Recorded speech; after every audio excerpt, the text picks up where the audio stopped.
seemed like just yesterday. But now we're a nation. Back then we were very small.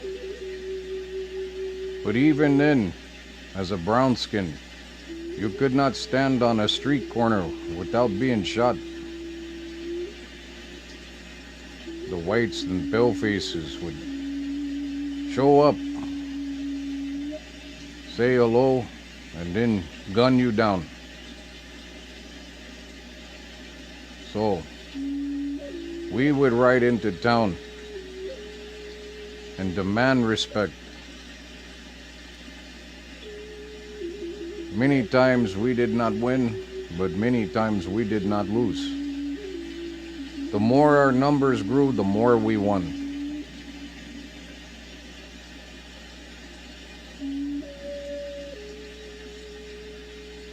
If you came into our line of fire, raving and grieving, we would hunt you down, shoot you like a dog. But that is not our way. We're peaceful. A lot of times we just ride into town to just be proud to be natives. But for some, they like to hunt us down, kill us like they did in the old days. So we hunt you down too. Take your scalp.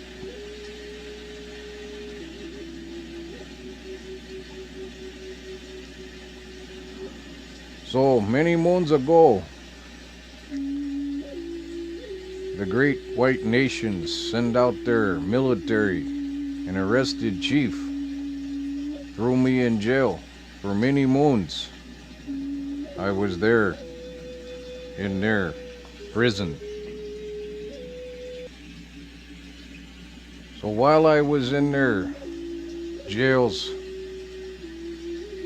I only ate bread and water, and sometimes not even that. For many moons, I would eat nothing. They didn't feed me. Their jails stunk of urine and feces and rotting flesh. There were bugs of all different shapes and sizes, and every now and then a rat would come and keep me company. But I knew the Red Nation would not forget their chief. The time would have to be right for them to free me. So I sat in their jail, waiting.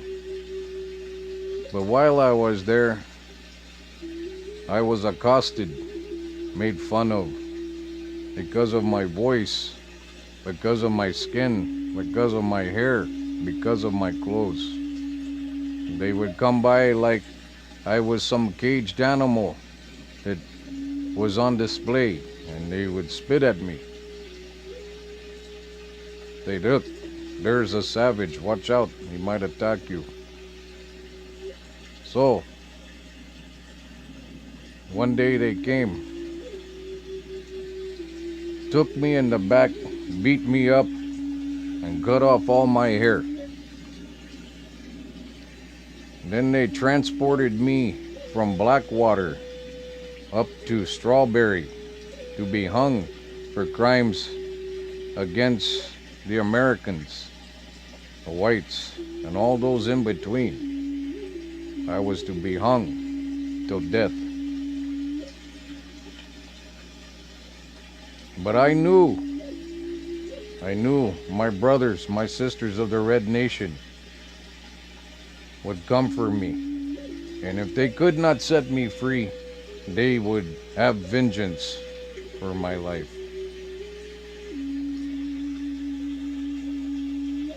So on my way up to Valentine,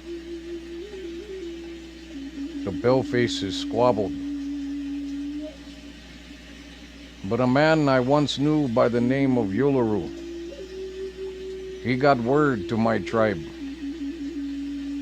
let them know I was being transported from Blackwater to Strawberry.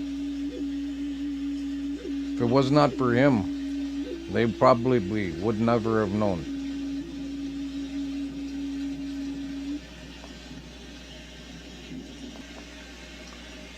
Once I was freed, we all head up to the hills, into the mountains, to breathe the fresh air and decide our next plan. My warriors demanded justice, so in honor of them, I gave them justice. And that night we strung our bows, sharpened our arrows and knives, and we head out into town.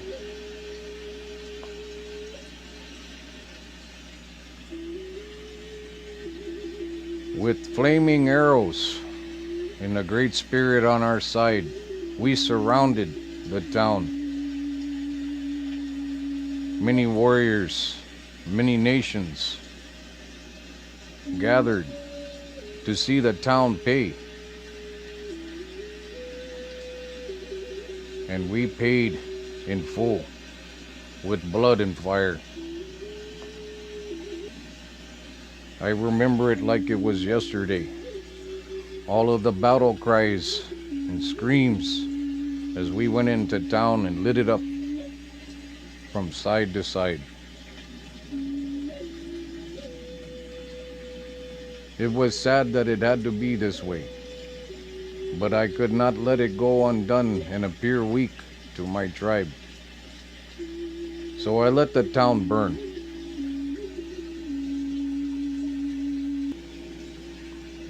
Once the town was burned to the ground, we had to flee. One of my brave warriors, Brother Bear, showed up with a canoe and paddled us all out to safety. We eventually took a couple more boats, but we were under attack, and they were shooting us. Eventually, one of our 2 boats sunk, a canoe and a pontoon. We got on one boat, searched for a bigger boat. Those were the days of high adventure. Those were days when our tribe was young. Eventually, we made it to a steamboat. There we stopped and took a few pictures to remember our moment together.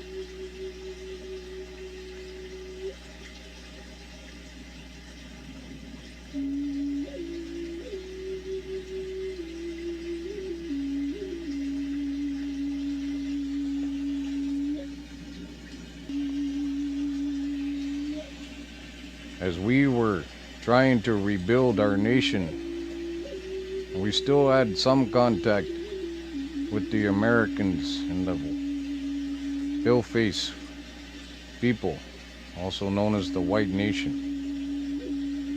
And every now and then we would come in contact with them, and they would tell us of other nations that were out there. And every now and then we would find a refugee, thanks to their help. Thanks to them, my tribe has grown.